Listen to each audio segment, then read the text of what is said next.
NMM SC 2018। এখানে West Bengal বোর্ডের যে স্কলারশিপ এক্সাম হয় আমরা এখানে সেই 2018 স্যাটের ম্যাথ পার্টটা সলভ করতে যাচ্ছি।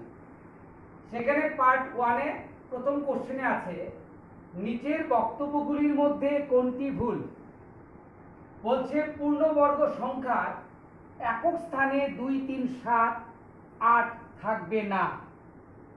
এইবার পূর্ণবর্গ সংখ্যার একক স্থানে 2, 3, 7, 8 থাকবে না, এটা একেবারে সত্য কথা। কারণ আমরা কোনো পূর্ণবর্গ সংখ্যার শেষে 2, 3, 7, 8 পাইনি। কোনো পূর্ণবর্গ সংখ্যা ঋণাত্মক হবে না, এইটাও একদম সত্য কথা। কিন্তু চেয়েছে কি বক্তব্যগুলির মধ্যে কোনটি ভুল। তাই কোনো পূর্ণবর্গ সংখ্যার ডান দিকে শূন্য থাকলে ওই শূন্যগুলির সংখ্যা সর্বদা যুগ্ম হবে।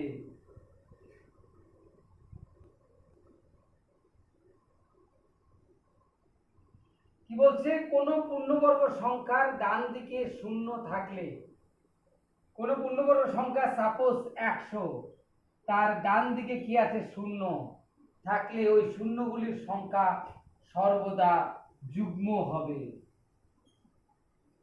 বর্গমূল করলে 10, যেমন 1000 বা 10,000 করলে কত হবে, এটা হবে 100। তা এই ক্ষেত্রেও এটাও অবশ্যই যুগ্ম হবে, সত্য কথা।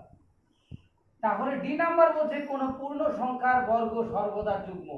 কোন পূর্ণ সংখ্যার বর্গ সর্বদা যুগ্ম এটা হতে পারে না। যেমন 7 এর বর্গ করলাম, 7 7 কত, 49, এটা কিন্তু কি অযুগ্ম, তাহলে যুগ্ম নয়।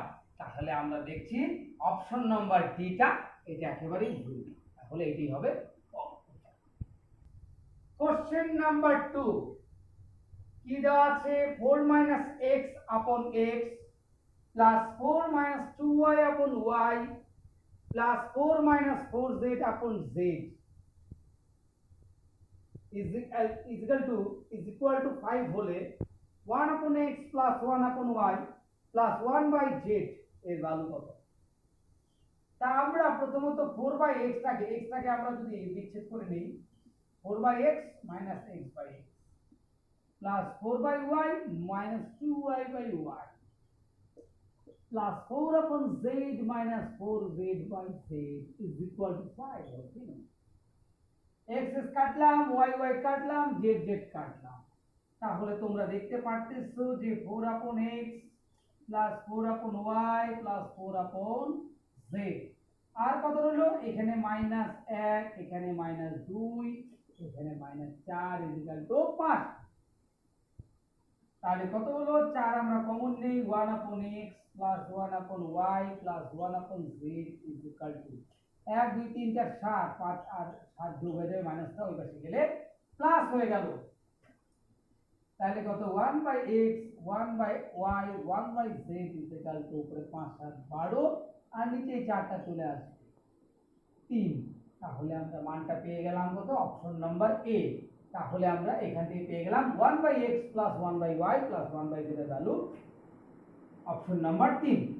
কোশ্চেন নাম্বার 3 5 সেমি 12 সেমি এবং 13 সেমি বাহু বিশিষ্ট ত্রিভুজটি হলো সমকোণী, স্থূলকোণী, সূক্ষ্মকোণী এবং ডি নম্বরে দেওয়া আছে কোনো ত্রিভুজ গঠন করা যাবে না। আমরা জানি ত্রিভুজের দুইটা বাহুর সমষ্টি বৃহত্তম বাহু অপেক্ষা বড় হলে সেটা অবশ্যই ত্রিভুজ আঁকা যাবে। তাহলে আমরা দেখতে পারতেছি 5 আর 12 যোগ করলে 17 যা বৃহত্তম বাহু থেকে বড়। তা এই ক্ষেত্রে ত্রিভুজ গঠন করা অবশ্যই যাবে, তাই এই অপশনটা একদমই কাটা। তাহলে আমাকে সিদ্ধান্ত নিতে বলেছে সমকোণী না স্থূলকোণী না সূক্ষ্মকোণী। একটা নিয়ম আছে পিথাগোরাসের, সেটা হচ্ছে দুটা বাহুর বর্গের সমষ্টি যোগ, সমষ্টি মানে যোগ, 5 স্কয়ার 25, 12 স্কয়ার 144, কত হলো 169। আর এইদিকে তৃতীয় বাহু 13 স্কয়ার কত, 169।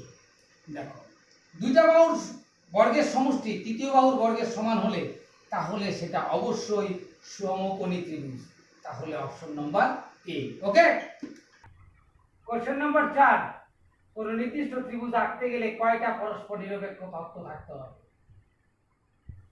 কোন নির্দিষ্ট ত্রিভুজ যদি আমি আঁকতে যাই তাহলে অবশ্যই সেটা তত্ত্ব থাকতে হবে 3 হতে পারে বা 3টা বাহু হতে পারে, সেরকম ভাবে 3টা নিরপেক্ষ তত্ত্ব থাকতে হবে।